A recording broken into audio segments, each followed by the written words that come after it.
Bienvenidos y bienvenidas a Pensar Creer. Durante miles de años, el ser humano ha convivido con una pregunta que nunca termina de desaparecer. Una pregunta que atraviesa culturas, imperios, guerras, revoluciones científicas y crisis personales.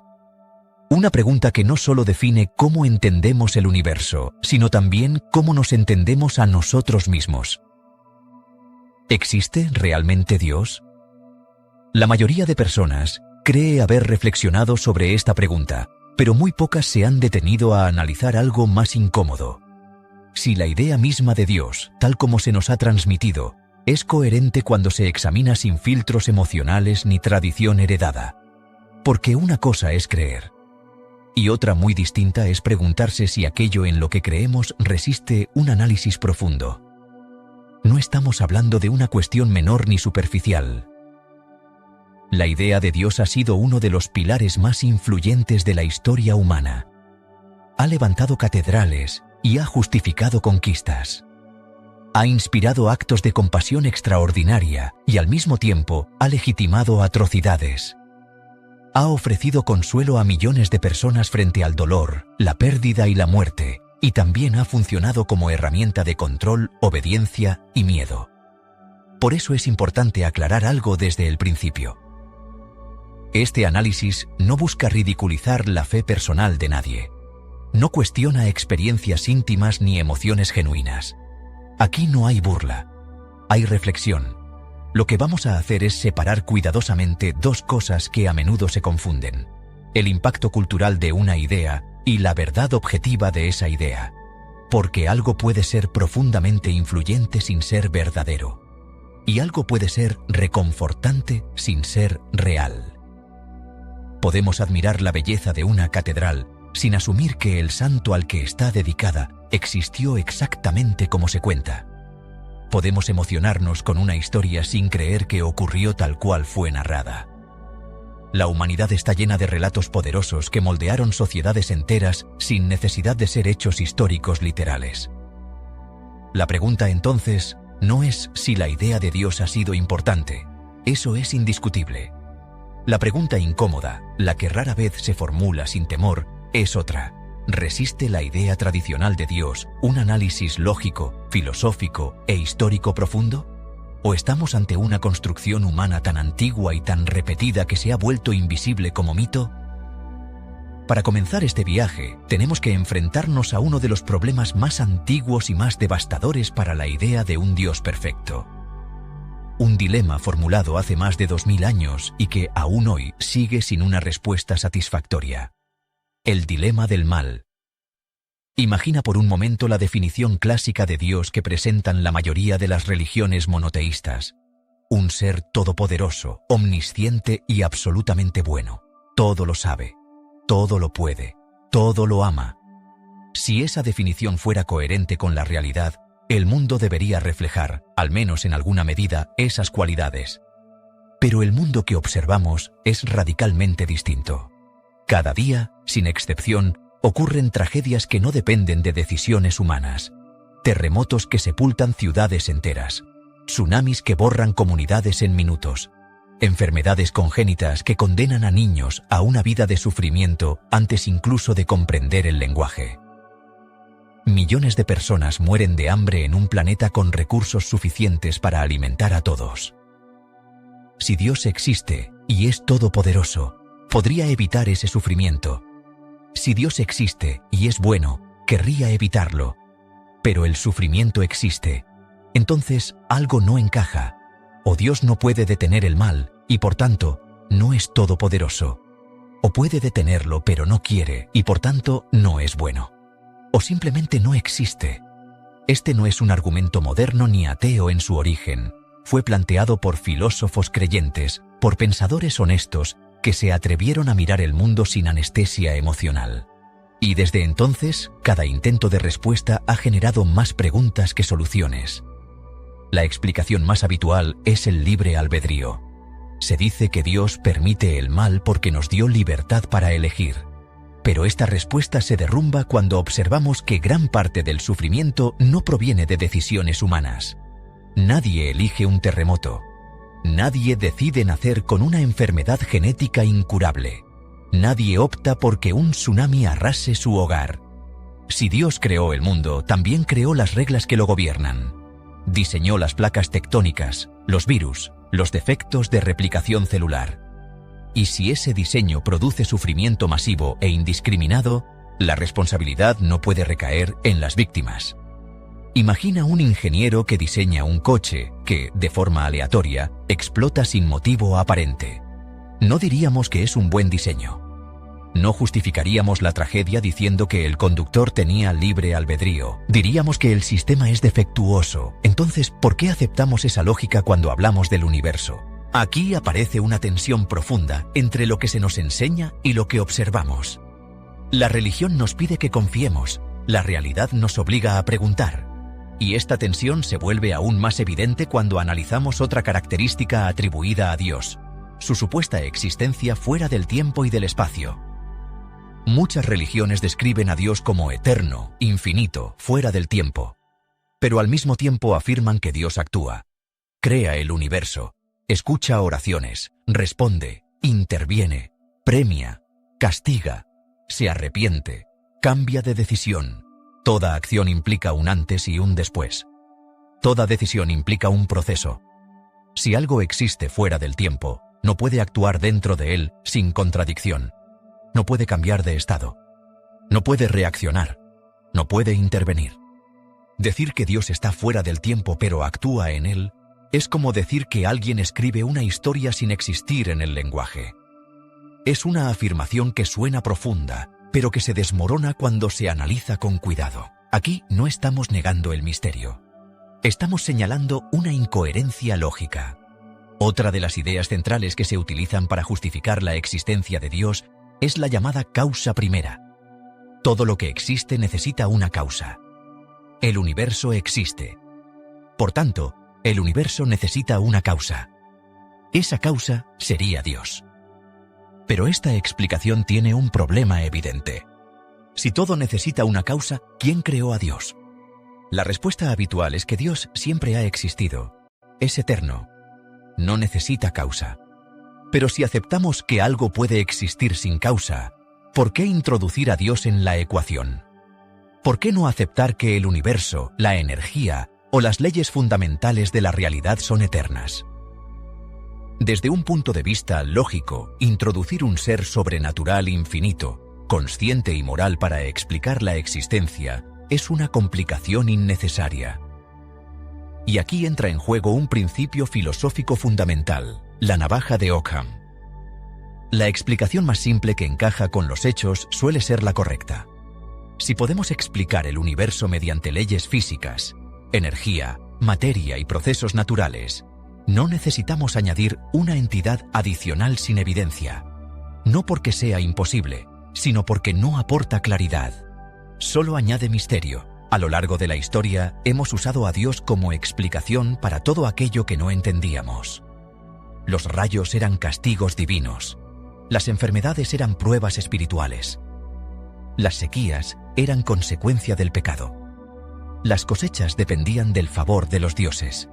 Pero a medida que la ciencia avanzó, esos dioses retrocedieron.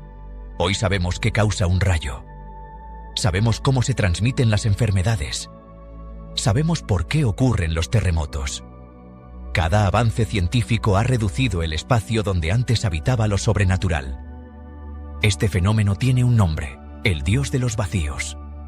Cada vez que algo no se comprende, se coloca a Dios como respuesta provisional. Pero los vacíos del conocimiento no son evidencia de lo divino. Son ignorancia temporal, y la historia demuestra que esos vacíos se llenan con comprensión, no con milagros. Si siempre hubiéramos dicho Dios lo hizo, nunca habríamos desarrollado medicina, astronomía o biología. La ciencia avanza precisamente porque no se conforma con respuestas sobrenaturales. Y aún así, la fe persiste. ¿Por qué? Aquí entramos en una dimensión más profunda, la emocional. Las creencias religiosas no se sostienen únicamente por argumentos. Se sostienen porque responden a necesidades humanas muy reales. Miedo a la muerte, miedo a la insignificancia, miedo a que la vida no tenga propósito, miedo a estar solos en un universo indiferente. La idea de que alguien nos observa, nos cuida y nos espera al final del camino es profundamente reconfortante. Da sentido al sufrimiento, da estructura al caos, da esperanza frente al vacío. Pero que una idea sea reconfortante no la convierte en verdadera. Los niños creen en figuras mágicas porque les resulta agradable pensar que alguien los protege y los premia. Con el tiempo, aprenden a distinguir entre deseo y realidad. La religión, para muchos adultos, cumple una función similar, solo que culturalmente reforzada y emocionalmente blindada. Y aquí surge una pregunta clave. Si Dios realmente quisiera que todos creyéramos en Él, ¿por qué no dejaría una evidencia universal, clara e inequívoca? ¿Por qué permitir miles de religiones con mensajes contradictorios, cada una convencida de poseer la verdad absoluta? ¿Por qué la fe depende tanto del lugar de nacimiento? Si hubieras nacido en Arabia Saudita, lo más probable es que fueras musulmán. En India, probablemente hindú. En Estados Unidos, mayoritariamente cristiano. La geografía determina la fe con una precisión inquietante. Esto no parece el resultado de una verdad universal revelada, sino de una herencia cultural transmitida como idioma, costumbres o tradiciones. La religión se hereda, no se descubre. Y cuando alguien migra, muchas veces cambia de fe. No porque Dios haya cambiado, sino porque el entorno lo ha hecho. Todo esto no nos conduce necesariamente al nihilismo. No nos obliga a concluir que la vida carezca de sentido. De hecho, nos abre una posibilidad más radical y más humana. Si no hay un propósito impuesto desde fuera, tenemos la libertad y la responsabilidad de crear nuestro propio sentido, de amar, aprender, explorar, cuidar y construir no por obediencia, sino por elección consciente. Tal vez la verdadera madurez no consista en creer sin preguntar, sino en atrevernos a mirar el mundo tal como es, sin filtros heredados, sin miedo al vacío. Porque cuando dejamos de aceptar respuestas por tradición, ocurre algo extraordinario. No perdemos significado, lo construimos. Y esto es solo el comienzo del viaje. Si aceptamos, aunque sea por un momento, la idea tradicional de Dios, no basta con preguntarnos si existe. La pregunta más incómoda viene después. ¿Es coherente la idea de Dios tal como se nos ha transmitido? Porque una cosa es desear que algo sea verdad y otra muy distinta es que esa idea pueda sostenerse sin entrar en contradicción consigo misma. Las religiones suelen describir a Dios como perfecto. Perfecto en poder, perfecto en conocimiento, perfecto en bondad. Pero cuando analizamos con cuidado lo que significa la perfección, aparecen fisuras profundas. Un ser perfecto no necesita cambiar, no necesita aprender, no necesita reaccionar. Y sin embargo, el Dios de las Escrituras cambia constantemente. Se enfada, se arrepiente, castiga, perdona, prueba, interviene y modifica planes. Un Dios que se arrepiente no es omnisciente. Un Dios que se enfada no es inmutable. Un Dios que castiga colectivamente no es perfectamente justo. Aquí surge una paradoja central. Cuanto más humano es Dios, más comprensible resulta emocionalmente, pero menos divino es conceptualmente. Y cuanto más abstracto e infinito lo hacemos para salvar la lógica, menos sentido tiene su relación con el mundo real. Para salvar estas contradicciones, la teología introduce conceptos cada vez más complejos, más abstractos, más inaccesibles. Misterios, planes inescrutables, caminos que no podemos comprender. Pero cuando una explicación solo puede sostenerse afirmando que no puede entenderse, deja de ser una explicación. Decir, no lo entiendes porque es Dios, no resuelve la contradicción, la oculta. Otro punto clave es la moralidad divina. Se afirma que Dios es la fuente última de la moral, que sin Dios no existiría el bien ni el mal. Pero cuando observamos los textos sagrados, encontramos mandatos que hoy consideramos profundamente inmorales. Esclavitud permitida. Castigos colectivos. Discriminación de mujeres. violencia justificada por mandato divino. Aquí aparece una pregunta inevitable. ¿Es bueno algo porque Dios lo ordena o Dios lo ordena porque es bueno?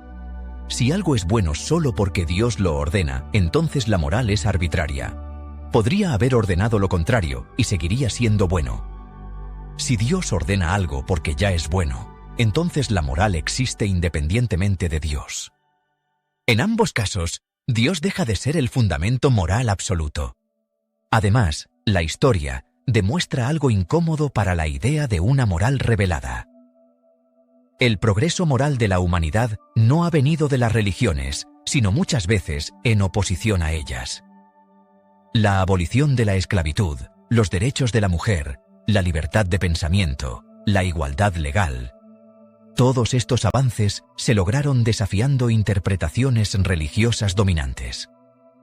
Si la moral fuera dictada por un ser perfecto e inmutable, no debería necesitar correcciones humanas. Pero la moral evoluciona. Y evoluciona porque somos nosotros quienes la construimos. Aquí entramos en otro punto clave: la diversidad religiosa. Si existiera un único Dios verdadero que quisiera darse a conocer, ¿por qué la humanidad está fragmentada en miles de religiones mutuamente excluyentes? No hablamos de diferencias superficiales, sino de contradicciones fundamentales. Unos creen en un Dios único, otros en muchos dioses, otros en ninguno. Unos creen en la reencarnación, otros en un juicio final. Unos ven la salvación como fe, otros como obras. Unos creen que Dios se hizo hombre, otros lo consideran blasfemia. No pueden ser todas correctas a la vez. Y sin embargo, cada creyente está convencido de que su religión es la verdadera. No por haberla investigado exhaustivamente, sino porque nació dentro de ella. La fe, en la mayoría de los casos, no es una conclusión racional, es una herencia cultural. El ateísmo, en este sentido, no es una posición radical. Es simplemente rechazar un Dios más que el resto. Un cristiano rechaza a Zeus. Un musulmán rechaza la Trinidad. Un hindú rechaza el Dios bíblico. El ateo da un paso más y rechaza uno adicional. La diferencia no es de mecanismo, sino de número. Otro argumento habitual es el del diseño inteligente. El universo es complejo, ordenado, bello. Por tanto, debe haber sido diseñado. Pero esta idea confunde complejidad con intención. La complejidad puede surgir de procesos simples, repetidos durante largos periodos de tiempo. La evolución es un ejemplo claro. No necesita dirección consciente para producir estructuras asombrosamente complejas. Además, si el universo fuera diseñado para la vida humana, resulta un diseño extraordinariamente ineficiente. La inmensa mayoría del cosmos es hostil a la vida. La mayor parte del planeta es inhabitable. Nuestro propio cuerpo está lleno de fallos de diseño. Nervios mal posicionados, órganos redundantes, puntos ciegos en la visión, enfermedades autoinmunes. Esto no parece el trabajo de un diseñador perfecto, sino el resultado de procesos naturales sin intención. Aquí vuelve a aparecer el Dios de los vacíos. Cuando no entendemos un fenómeno, lo atribuimos a una mente superior. Pero cada vez que la ciencia avanza, esa mente retrocede. Nunca ocurre al revés. Nunca una explicación religiosa ha adelantado un descubrimiento científico verificable. Si los textos sagrados fueran de origen divino, esperaríamos que contuvieran conocimiento adelantado a su época. Pero describen el mundo exactamente como lo entendían las sociedades antiguas que los escribieron. Tierra plana o inmóvil, cielo sólido, estrellas como luces fijas, humanos como centro de la creación. No hay pistas ocultas de física cuántica, evolución o cosmología moderna. Porque no fueron escritos por dioses, fueron escritos por humanos con el conocimiento de su tiempo. Y aún así, millones de personas aseguran haber sentido a Dios, haber tenido experiencias espirituales intensas. Esto merece una pausa honesta. Estas experiencias son reales para quien las vive. Nadie las está inventando. Pero aparecen en todas las religiones, incluso en aquellas con dioses incompatibles entre sí. Cristianos sienten a Jesús. Musulmanes sienten a Alá. Hindúes sienten a Vishnu. Budistas sienten iluminación sin un Dios personal. ¿Cómo puede la misma experiencia apuntar a conclusiones tan distintas? La neurociencia ofrece una respuesta inquietante. El cerebro humano es capaz de generar estados de éxtasis, sensación de presencia, unidad con el universo, visiones y certezas profundas sin necesidad de estímulos sobrenaturales. Drogas, meditación, epilepsia del lóbulo temporal, aislamiento sensorial. Todos pueden producir experiencias indistinguibles de lo que se describe como divino. La experiencia no valida la interpretación. Sentir algo intensamente no lo convierte en verdad objetiva, solo lo convierte en una vivencia humana poderosa. Y aquí tocamos el núcleo emocional de la fe. La religión no se sostiene porque explique mejor el mundo, sino porque ofrece consuelo. Frente al miedo a la muerte, frente a la insignificancia, frente al caos. La idea de que nuestra existencia tiene un propósito impuesto, que alguien nos espera, que el sufrimiento tiene sentido, es profundamente tranquilizadora. Pero la verdad no tiene la obligación de consolarnos. Aceptar que el universo no gira en torno a nosotros, que no hay un plan escrito, que no existe un juez cósmico observando cada acto, puede resultar aterrador, pero también puede ser liberador. Porque si no hay un propósito impuesto, somos libres de crear el nuestro.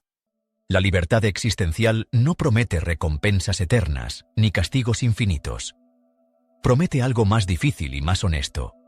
Responsabilidad. Responsabilidad por nuestras decisiones, por nuestro impacto en los demás, por el mundo que construimos aquí y ahora. Tal vez la pregunta no sea por qué cuesta tanto dejar de creer. Tal vez la pregunta sea por qué nos enseñaron a creer antes de enseñarnos a pensar.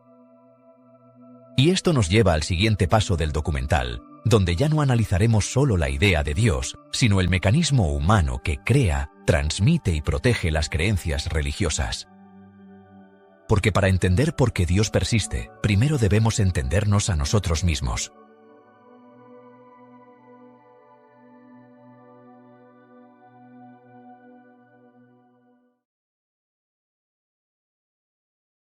Si durante siglos la idea de Dios ha sobrevivido a la ciencia, a la filosofía y a la crítica histórica, no es porque sea verdadera, sino porque es funcional. Para entender por qué los seres humanos inventan dioses, no basta con mirar al cielo, hay que mirar hacia adentro, a la mente humana. El cerebro no es una herramienta diseñada para descubrir la verdad absoluta.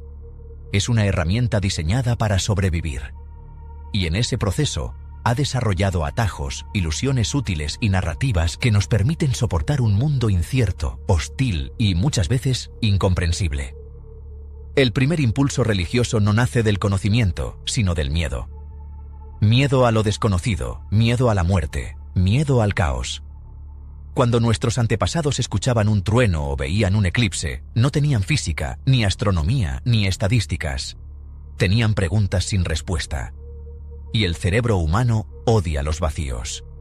Prefiere una explicación falsa antes que ninguna explicación.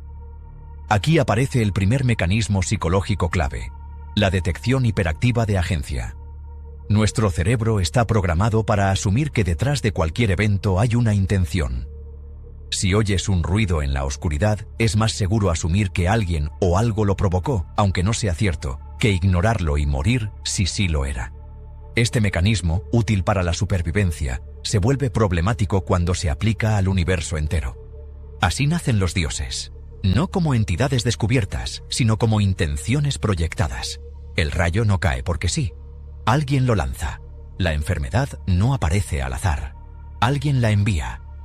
La cosecha no falla por causas naturales. Alguien está enfadado.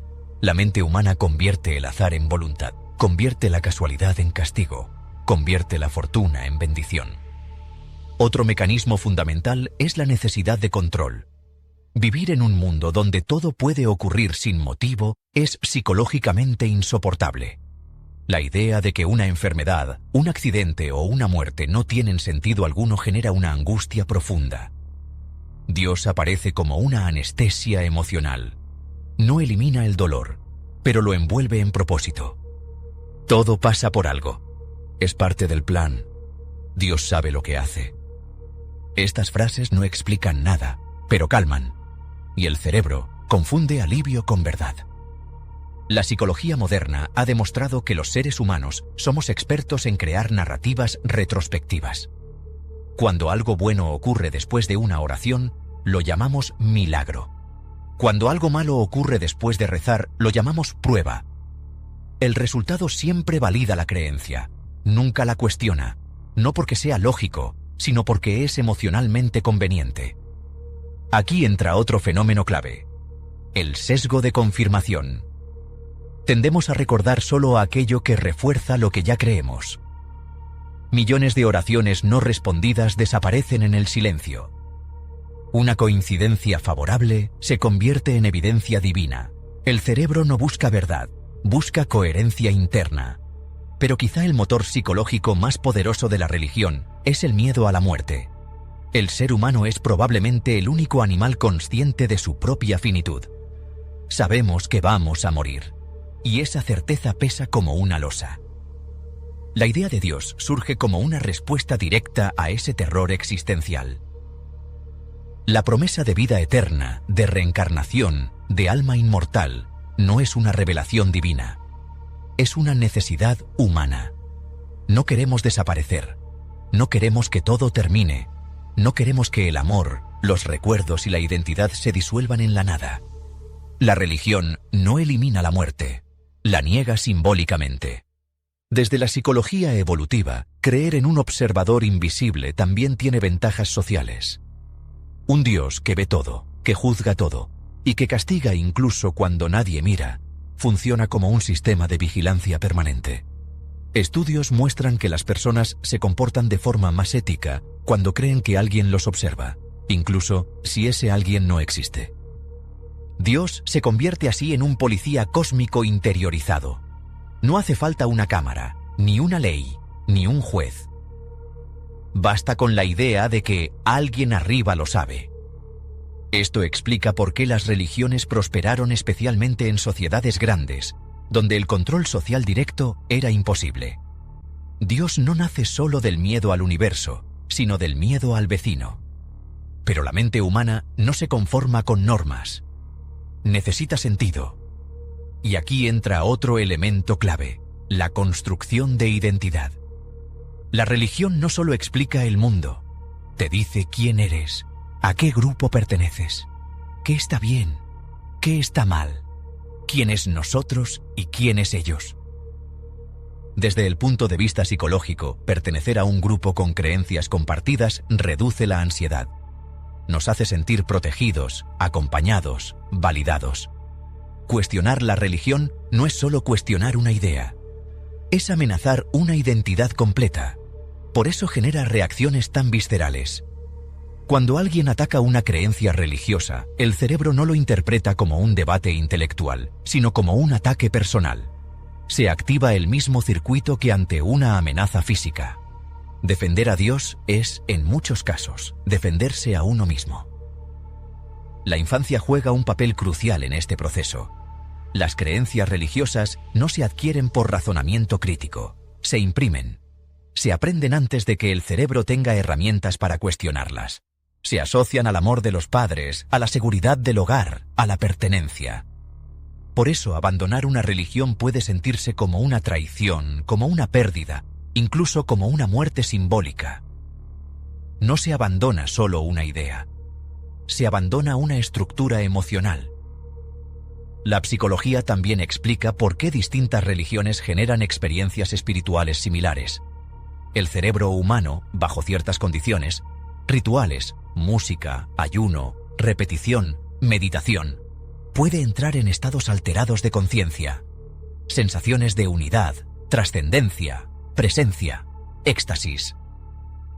Estas experiencias son reales. Lo que no es real es la interpretación sobrenatural automática que se les da. Un cristiano siente a Jesús. Un musulmán siente a Alá. Un hindú siente a Shiva. La experiencia es la misma. El relato cambia. No es que distintas deidades se manifiesten, es que el cerebro interpreta lo vivido según el marco cultural aprendido.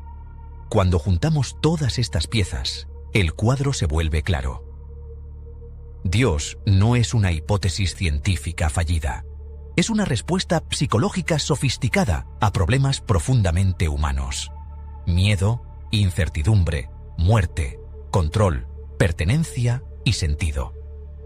Esto no convierte a los creyentes en ignorantes. Los convierte en humanos. La pregunta honesta no es ¿cómo pueden creer en Dios? La pregunta honesta es ¿cómo no iban a creerlo durante miles de años? Pero comprender el origen psicológico de Dios tiene una consecuencia inevitable. Si entendemos por qué lo inventamos, ya no necesitamos mantenerlo como verdad literal. Podemos respetar su función histórica sin confundirla con realidad objetiva, y aquí ocurre algo importante. Cuando dejamos de atribuirle a Dios lo que es obra de nuestra mente, recuperamos algo fundamental: responsabilidad. Ya no hay plan oculto. Ya no hay voluntad superior. Ya no hay diseño perfecto que justifique el sufrimiento. Solo quedamos nosotros, con nuestras decisiones, con nuestras capacidades, con nuestros errores. Y esa idea, aunque da vértigo, también es profundamente liberadora.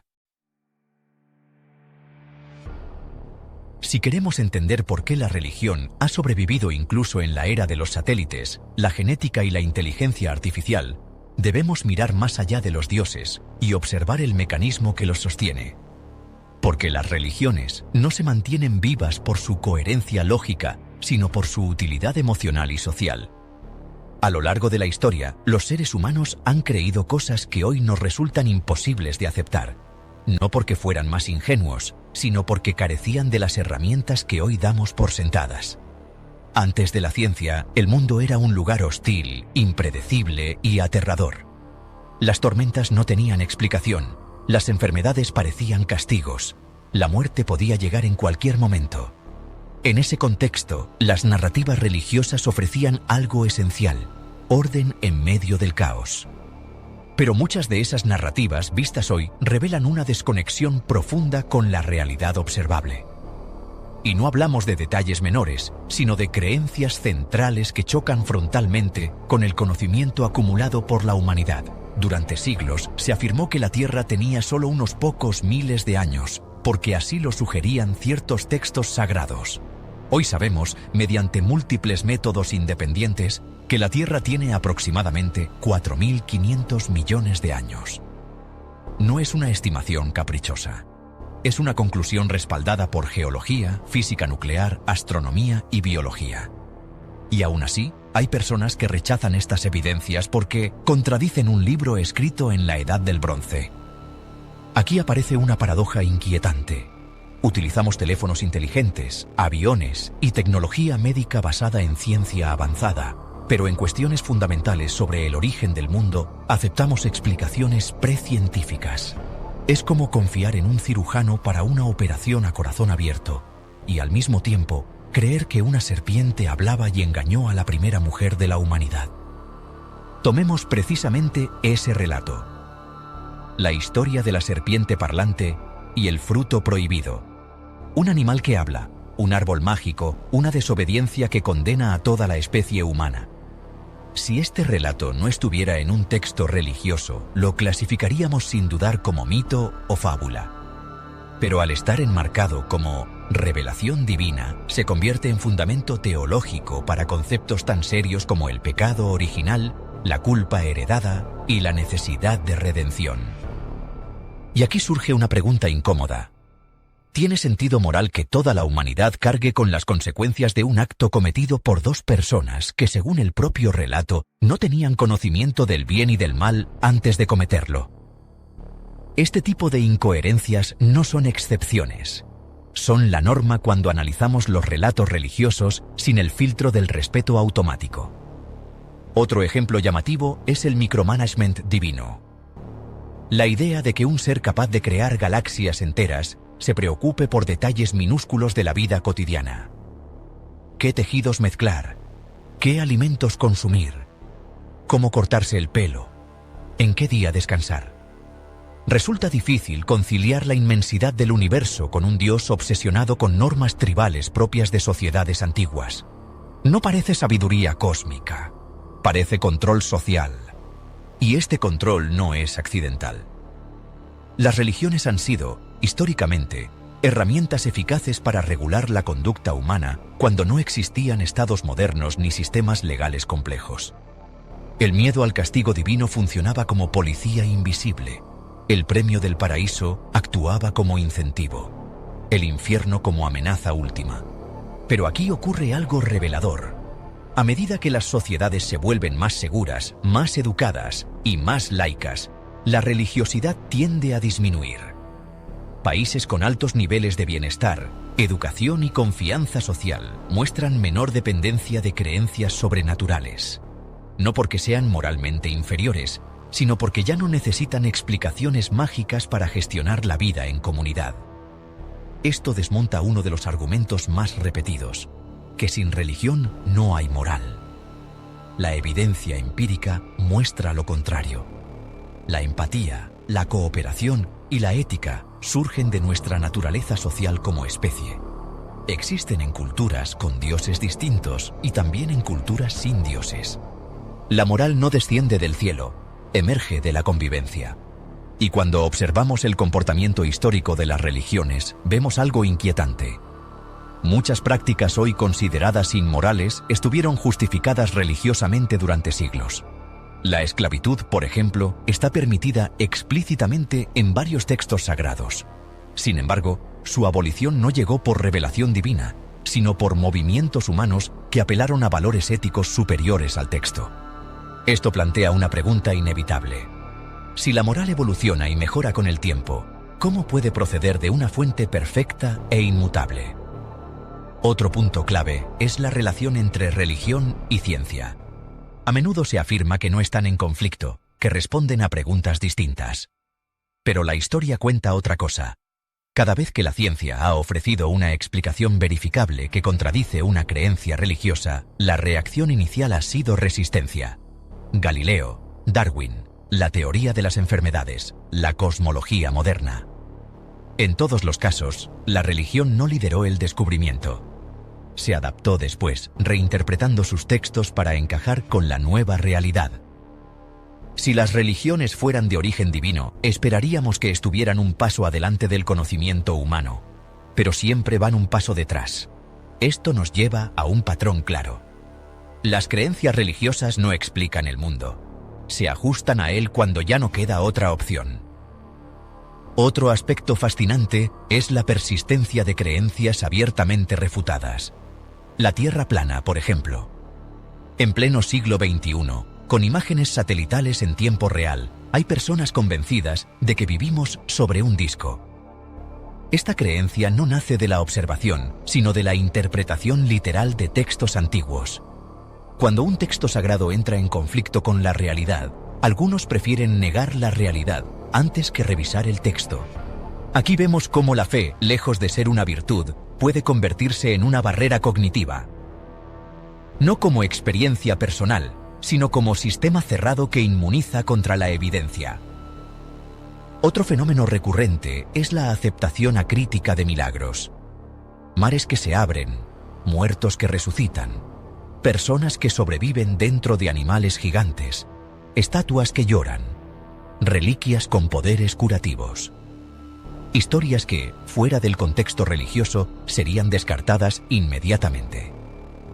Pero al estar envueltas en sacralidad, se protegen del escepticismo. El milagro no se define por su plausibilidad, sino por su función.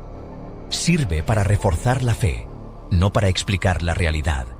Y cuando algo no ocurre como se esperaba, la explicación nunca es que el milagro era falso. Siempre hay una justificación alternativa.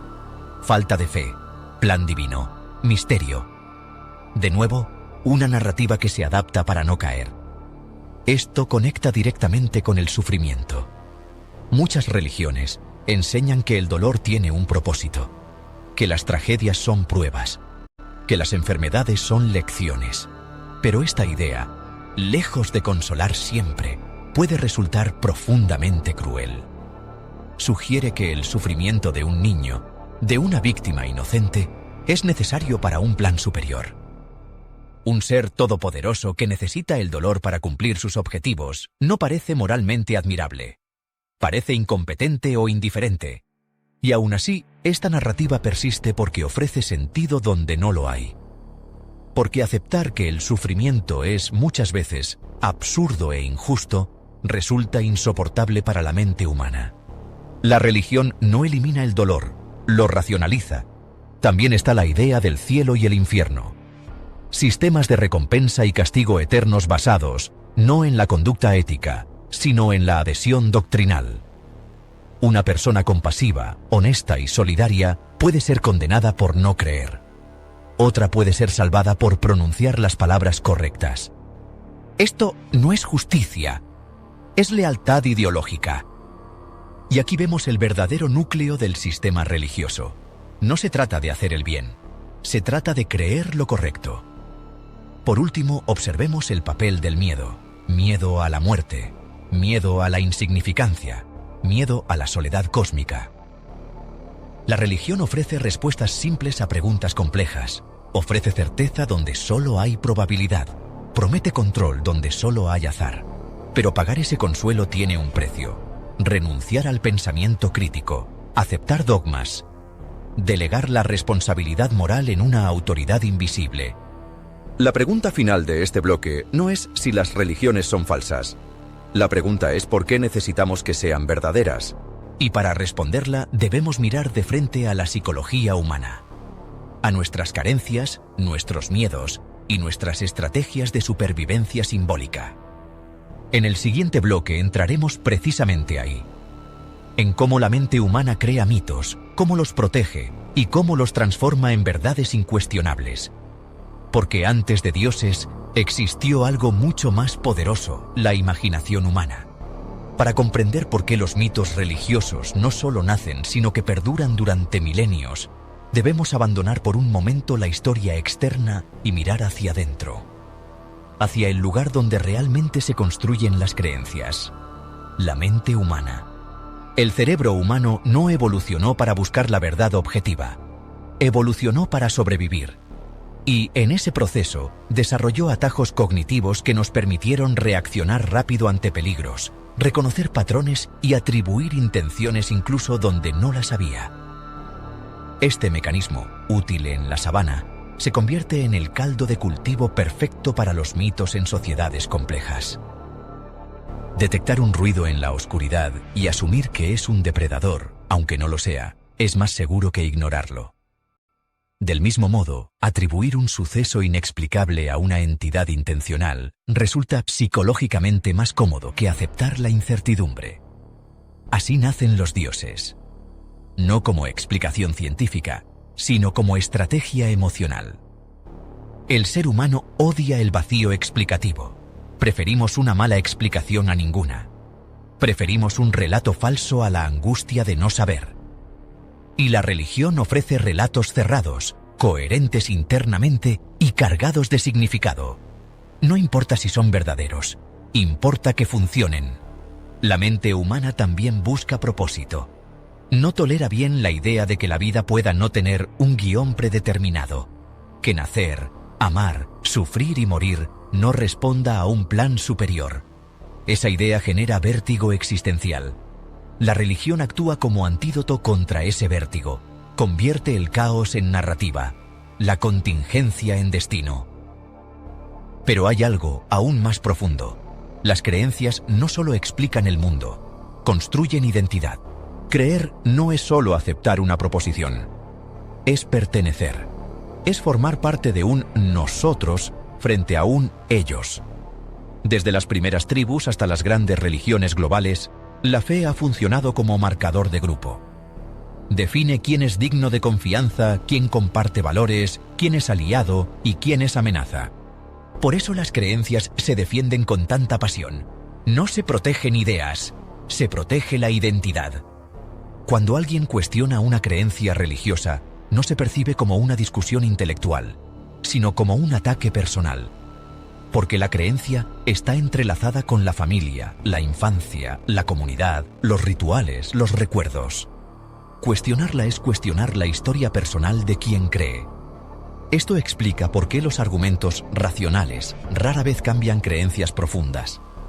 La fe no se sostiene por evidencias, sino por vínculos emocionales.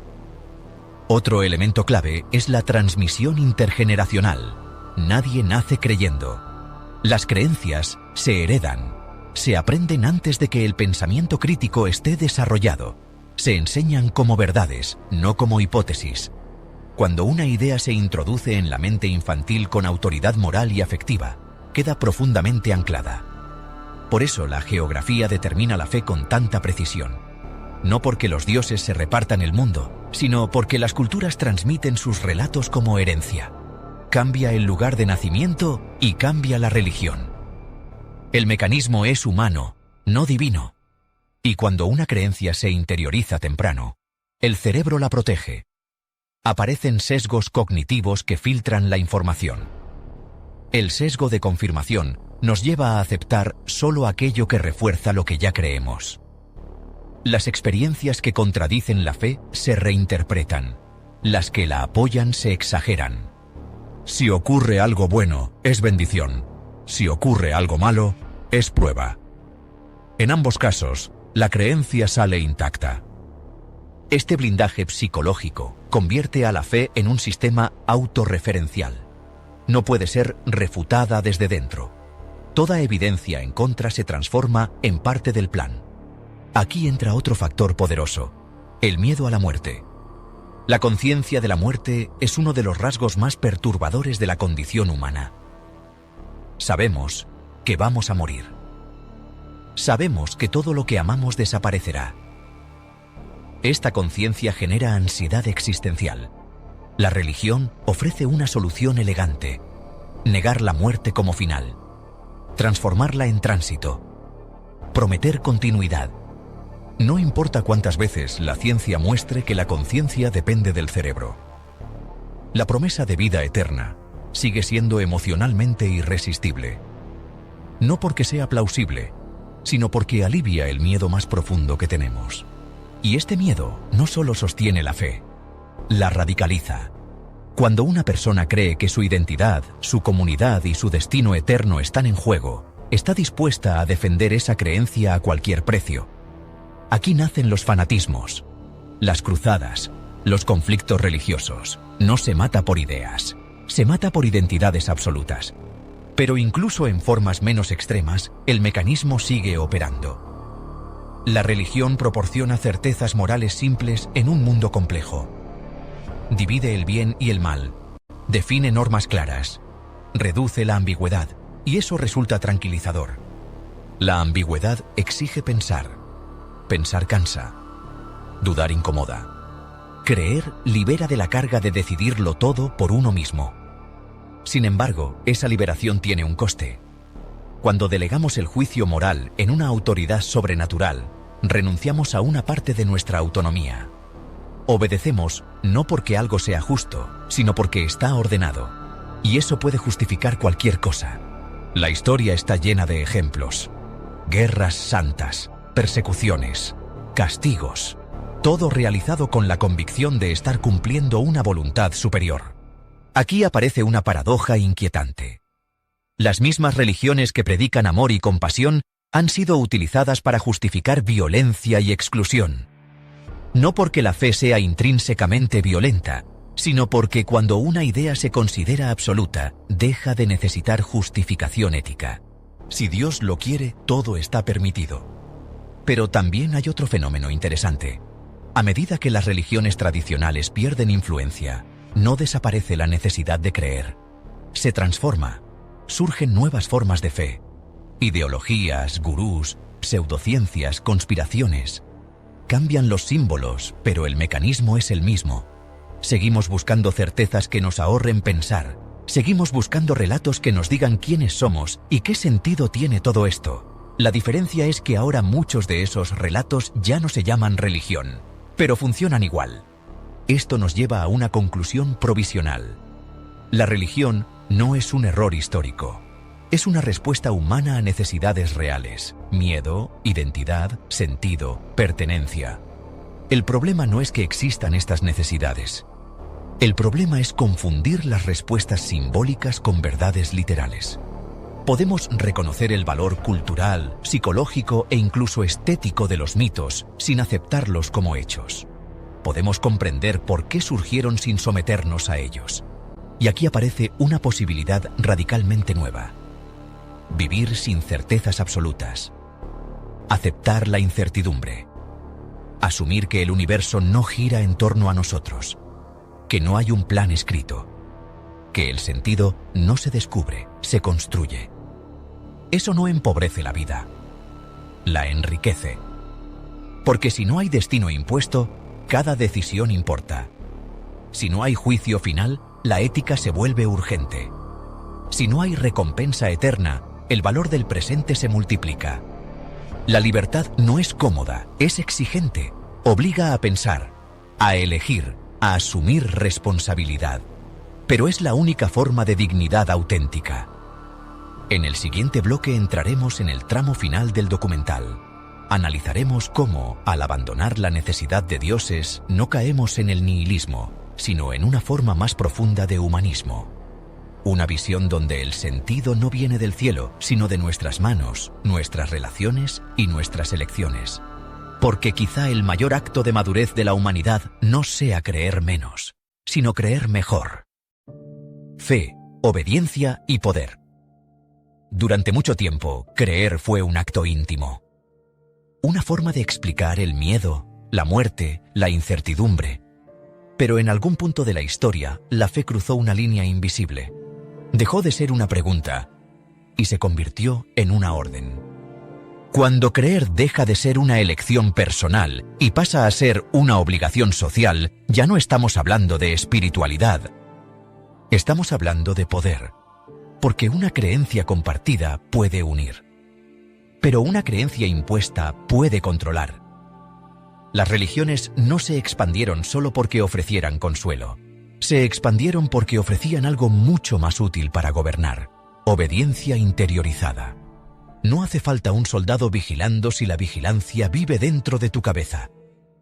No hace falta una cárcel si el miedo al castigo eterno funciona mejor que los muros.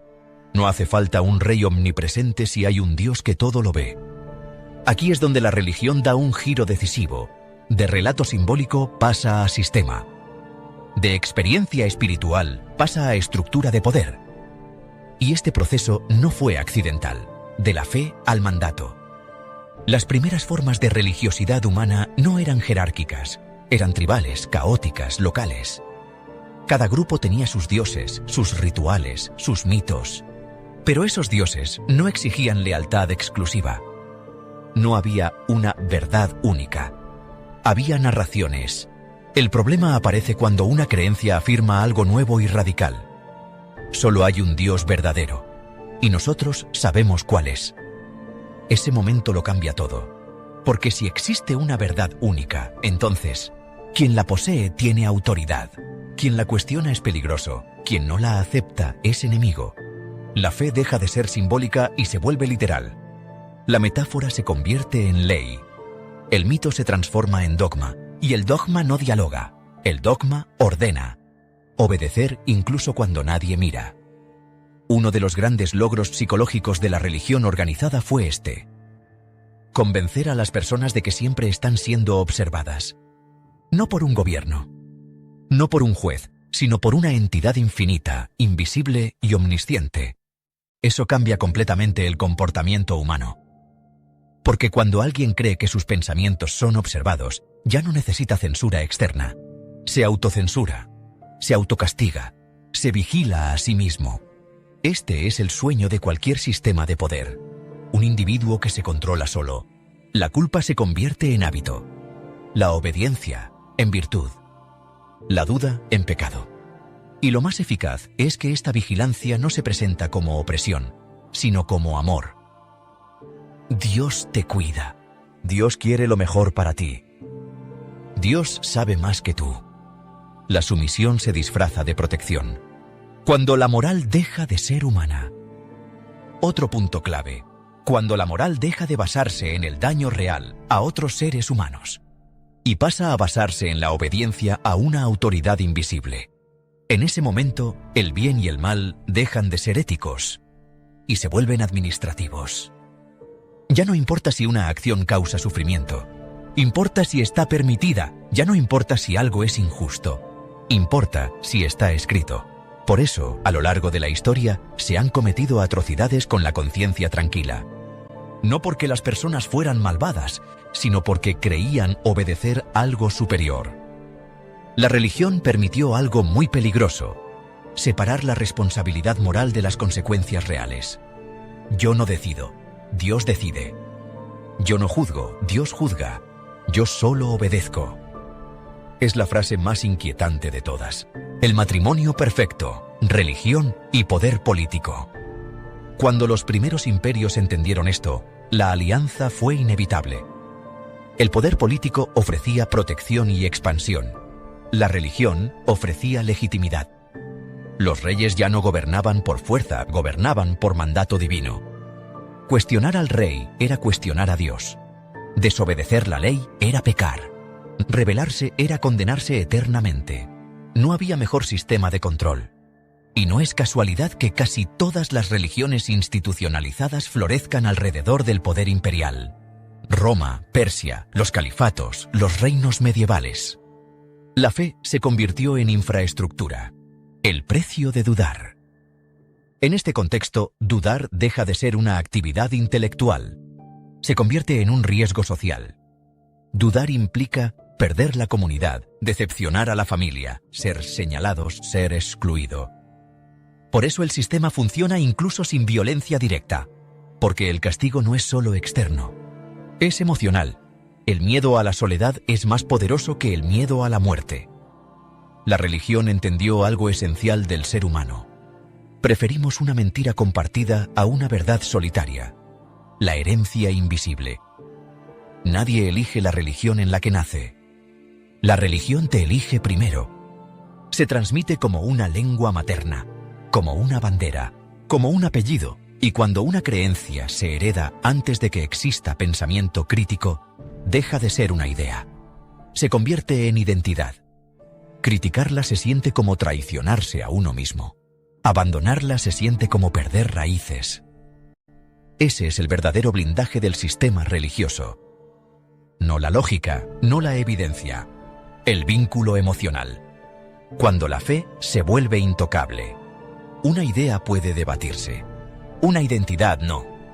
Cuando una creencia se fusiona con quién eres, deja de ser negociable. Por eso muchas discusiones religiosas no avanzan. No se están defendiendo argumentos, se está defendiendo el yo. Y aquí ocurre algo crucial. El pensamiento crítico se percibe como agresión. No porque ataque ideas, sino porque amenaza la estructura emocional que las sostiene. ¿Y si no fue maldad, sino miedo?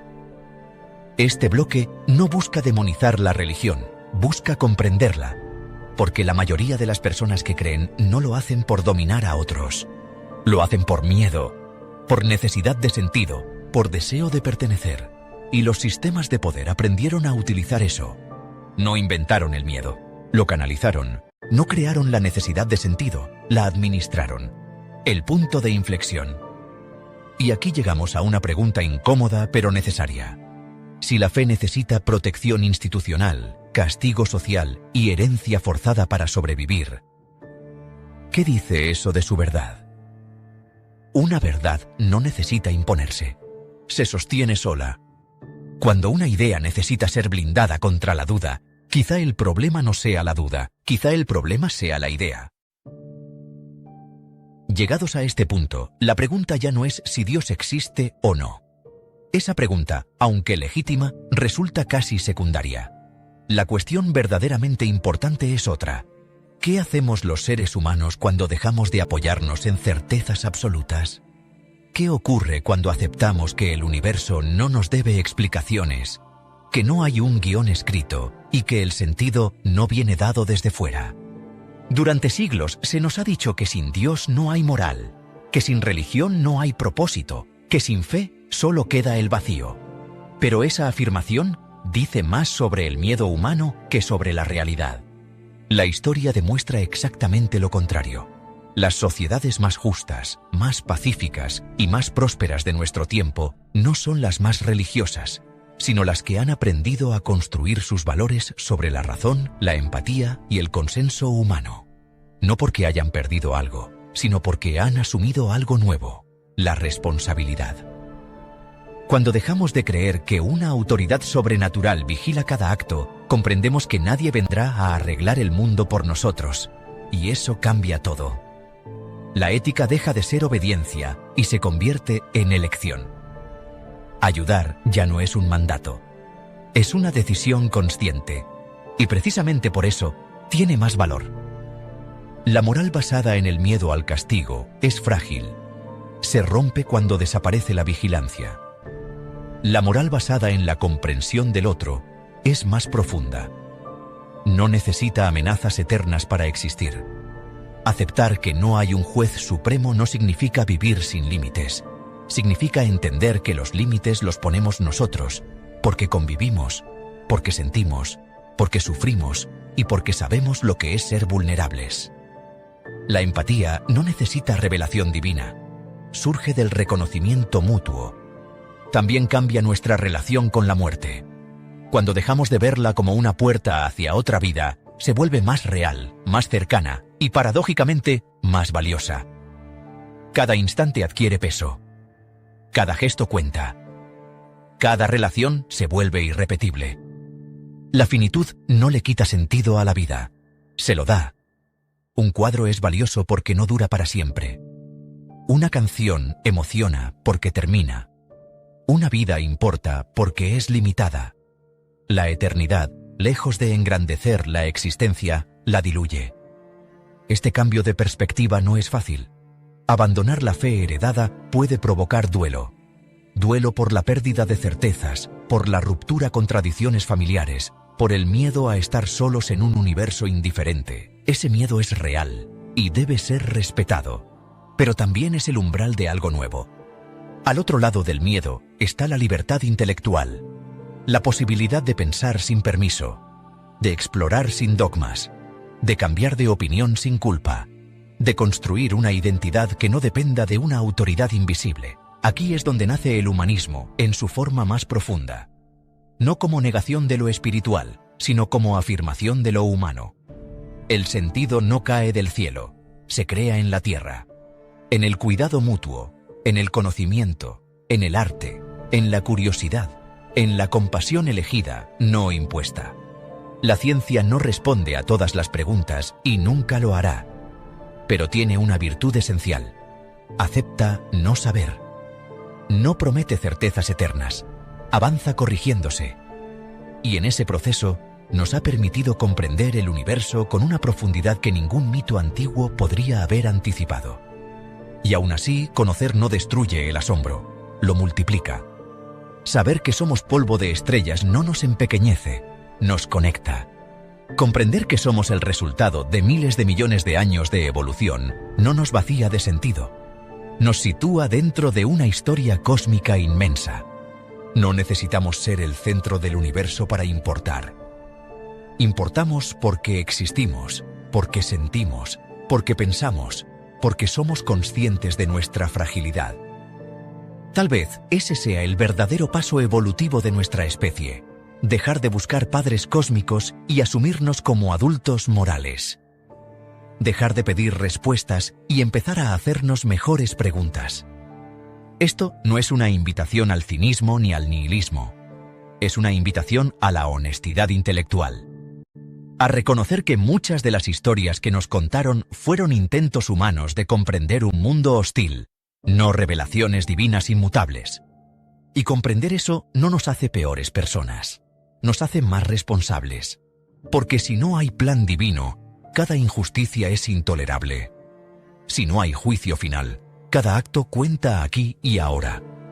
Si no hay salvación garantizada, cuidar esta vida se vuelve urgente. Quizá la pregunta correcta nunca fue ¿existe Dios? Quizá la pregunta siempre fue ¿qué tipo de seres humanos queremos ser sabiendo que estamos solos y aún así podemos elegir el bien? Pensar creer no pretende dar respuestas definitivas.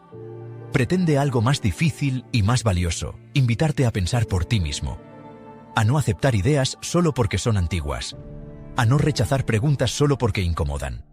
Si este viaje te ha removido, no significa que debas abandonar tus creencias.